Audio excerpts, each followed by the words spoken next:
Okay, let's unpack this. Today, we are diving into, well, one of the most foundational and, frankly, contested works of modern American literature. Ta-Nehisi Coates' 2015 book, Between the World and Me. Yeah, this is definitely a challenging one, but really necessary for a deep dive. For sure. Our sources, they range pretty widely. We've got intense academic reviews, like from political theory professors, publisher notes, even some heated online discussions. Real mix. A real mix. And they give this powerful, sometimes really conflicted look at the book's core message, its style, and, its huge real-world impact. So our mission here is kind of twofold. First, let's try and clearly pull out the book's central, really intense argument about race and the body. Okay.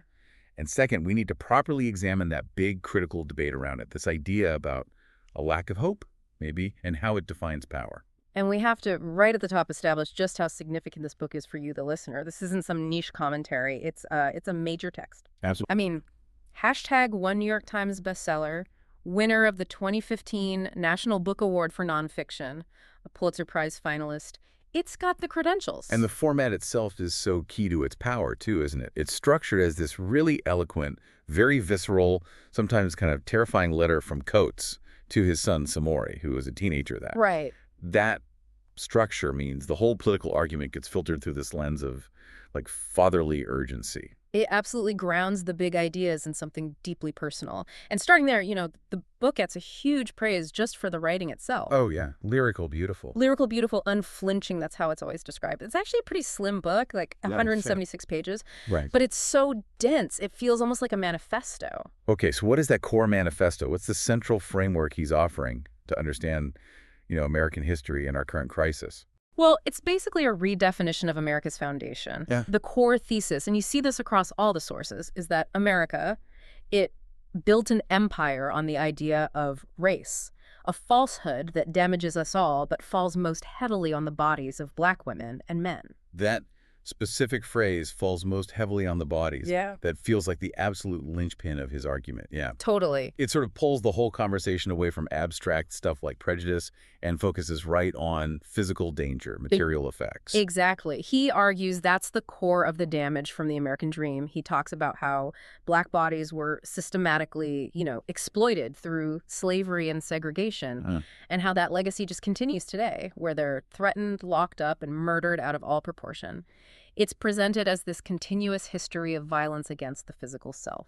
So it makes the book less about, say, achieving equality and more about just achieving survival. Coates is explicit, isn't he? His goal for Samori is survival. Yeah. And that survival, he says, means recognizing this huge systemic power, this legacy of racial violence in the U.S. He makes this idea, this precarity of the Black body, really concrete. He uses recent, painful example of things that would resonate with his son's generation. Like Michael Brown. Yeah, exactly. Yeah. Like Michael Brown, whose killers were acquitted, or Renisha McBride killed for just knocking on a door for help. These aren't just stats for him. They're like illustrations of a system that allows the destruction of Black bodies, often without consequence. And he weaves his own life into it, too. His own experiences growing up in Baltimore, right? Dealing with that fragility, that constant threat of violence from the streets, from the police. Right. And he talks about looking at his schools and realizing they weren't automatically a path to liberation. They felt more like another form of control, partly because they just ignored the immediate physical danger that defined life for a Black kid there. The sources talk about that blend, historical precision, mixed with really personal pain. Seamless, yeah. And it perfectly sets up the next layer of his argument, that the problem isn't just individual bad actors, it's structural. Right, that's the big pivot point. Yeah. The personal story gives it urgency, but then he uses that to launch this structural critique, saying racism isn't just, a few bad apples. No, it's something entirely baked into systems. That's the phrase. Baked in. Exactly. The core message seems to be the system isn't broken. It's actually working exactly as designed to exclude and control. And he points to specific things. Oh, yeah. He talks about policies that, okay, they might affect lots of marginalized groups, but they hit Black Americans disproportionately hard. Things like police power, the prison industrial complex, the so-called war on drugs, discriminatory housing stuff. It's a comprehensive systems view. It is, and central to that is how he takes apart whiteness itself. He critiques it as this constructed identity built on exploitation. He says being white isn't fixed, it's a changing concept. Right.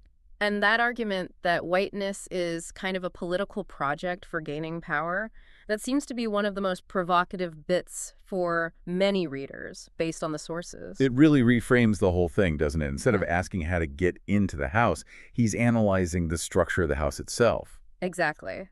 Now, before we get to the big intellectual friction point, it's probably worth mentioning that Coates comes to this with, significant intellectual and social background himself. Okay, yeah, give us that context, because that comes up later when people talk about agency, right? It does. Critics like Melvin Rogers at UCLA, who praises the book, by the way, but he points out that Coates' father is Paul Coates, a respected publisher who founded Black Classic Press. Right. And Coates went to Howard University, which he himself calls the Mecca. He's deeply embedded in a powerful Black intellectual tradition, and that context is important when we start talking about whether his conclusions feel universally true or maybe perhaps shaped by his particular spot within that world. That's useful framing. And speaking of intellectual traditions, we absolutely have to talk about the James Baldwin comparison. It comes up constantly. It's like the ultimate benchmark, isn't it? Toni Morrison herself said Coates might fill the intellectual void left by Baldwin. Wow, high praise. Immense. And the book is often described explicitly as being in the tradition of James Baldwin, maybe with echoes of Ralph Ellison, Invisible Man, too. So why Baldwin specifically? Is it just the essay style, or? Well, it's partly that blend of the personal story with the fierce political essay, yeah. Hmm. But I think more importantly, it's the refusal to pull any punches about American mythology. Baldwin wrote with such urgency about being Black in America, often addressing a white audience, but doing it through this really intimate lens, like a letter to his nephew. Right, the fire next time. Exactly. Coates uses that letter format to his son to get that same kind of visceral intimacy and moral clarity that defined Baldwin. He sort of occupies that same space, the urgent, maybe prophetic critic. But that lineage, that comparison, is also where the major intellectual friction really starts. Yeah. The question isn't just, is Coates a powerful writer? It's more like, does his powerful truth-telling end up costing something in terms of political agency or hope? That's absolutely the crux of the big academic debate. And here we circle back to that critique from Professor Melvin Rogers we mentioned. Okay. He found the book exquisite, overflowing with insights, but also fundamentally profoundly troubling. And the trouble centers on this idea, the ontology of supremacy. Okay, that sounds pretty dense. We need to unpack that. What's the difference between seeing supremacy as a structure versus an ontology? It's a really crucial distinction. So think of a structure like a building. It's designed a certain way. It's got rules, walls, load-bearing columns, right? Okay. You can potentially tear it down, or you could renovate it, change the structure. Ontology, though, that's about the nature of being. Like what something is at its very core, maybe unchangeably. Okay, so if white supremacy is a structure, we can organize, fight back, dismantle it. But if it's an ontology, then it just is. It is reality itself.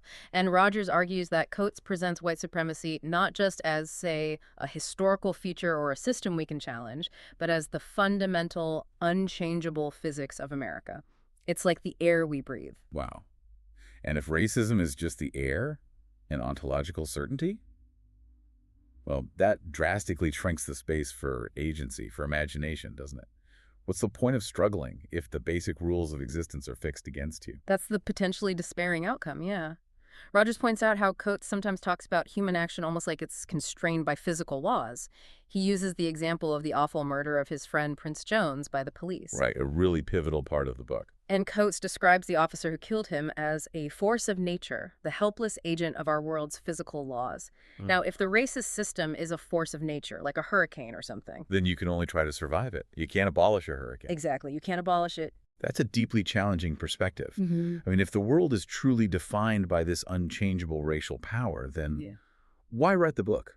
Doesn't the very act of publishing this massively successful award-winning manifesto kind of contradict the idea that the system is totally deterministic? That is precisely the challenge Rogers raises. He basically says if Coates really believed that, the book wouldn't exist or wouldn't have the effect it does. But in the text itself, Coates' final message to his son is pretty stark. It seems to limit action to this very small sphere. He says, The struggle is really all I have for you because it is the only portion of this world under your control. That defines life as just constant, exhausting resistance against something you can't actually beat. Which is exactly why Rogers then draws that sharp contrast with Baldwin again. Baldwin was equally, despairing about American hypocrisy. But Baldwin always held on to the idea that Black folks can't afford despair because hope, even if it's fragile, is a necessary political tool. Baldwin argued that our humility, the fact that we just don't know the future, that justifies hope. We have to hope because the future isn't written. And Coates, according to this critique, sort of rejects that necessary political humility. He opts for a colder, historical certainty instead. Correct. Rogers argues that in this rejection of hope, Coates moves away from the complexity of Baldwin the activist, and maybe closer to the bitterness of Baldwin's own father, someone Baldwin described as wounded, marked by old survival codes that protected him in one world but limited him in the next. It's an argument that Coates maybe became too certain in his diagnosis. It's clear the book stirs up really deep intellectual debate. But we also saw friction coming from completely different angles in the sources, didn't we? Oh, definitely. Like some people finding the portrayal of white people racist in itself. Yeah. Because how he talks about whiteness as this historical project. Yes, and those critiques often seem to miss or ignore the context where Coates defines people who believe they are white as this constructed category that's about seeking power. Right. And then there were others who just dismissed the book entirely, not for its philosophy, but because of Coates himself, calling it, bullshit from a rich man writing to his private school educated son. Yeah. And those critics, fairly or unfairly, are basically using that background context we talked about earlier, his literary connections, the social capital, to push back against the book's conclusions about powerlessness. It really is provocative across the board, isn't it? Whatever you think of the prose. Absolutely. Which leads us right into the very concrete, real-world resistance the book is facing, right now. Because Coates' argument is that the system is working exactly as designed to exclude and control.